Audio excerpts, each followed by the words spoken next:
4-5 ദിവസമായിട്ട് അധികം അനങ്ങാതിരുന്ന ഷാനവാസ് അദ്ദേഹത്തെ കഴിഞ്ഞ ദിവസം ഫയറാക്കി മാറ്റാനും നമ്മുടെ റിയാസിന് കഴിഞ്ഞു.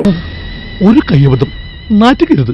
ഏതാണ്ട് ഈ വീക്കിലും അടുത്ത വീക്കിലും ഒക്കെ എവിക്റ്റായി പോകാൻ സാധ്യതയുണ്ടായിരുന്ന നമ്മുടെ ലക്ഷ്മിയെ ഏറ്റവും മികച്ച രീതിയിൽ വോട്ടിങ്ങിൽ ഒരു വലിയ കുതിപ്പുണ്ടാക്കി കൊടുക്കുന്ന റിയാസിന് കഴിഞ്ഞു. ഇന്നലെ പല പ്രാവശ്യം ഷാനവാസ് റിയാസിനെ എടാ പോടാ എന്ന് വിളിച്ചു.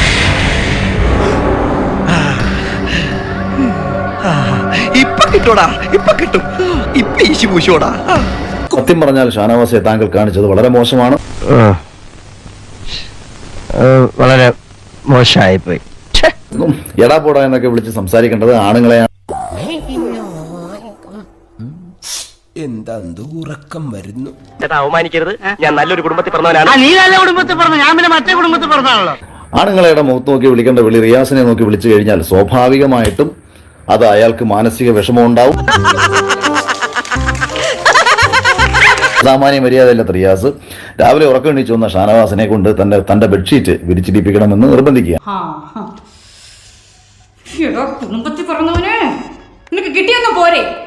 ഒരു വകതിരിവില്ലാത്ത മലയാളി. കയറി വരുന്ന ഒരു അതിഥി നമ്മളോട് മര്യാദയ്ക്കും വീട്ടുകാരോട് മര്യാദയ്ക്കും പെരുമാറിയിട്ടില്ല എന്നുണ്ടെന്നുണ്ടെങ്കിൽ ആ ദൃശ്യം സിനിമയിൽ കയറി വന്ന അതിഥിയെ ലാലേട്ടൻ തട്ടിയത് കണക്ക്.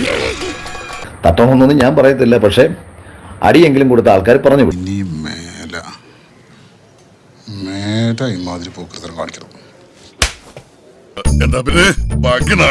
അപ്പൊ എങ്ങനെയാ ഇവിടെയൊക്കെ തന്നെ കാണുമല്ലോ അല്ലേ?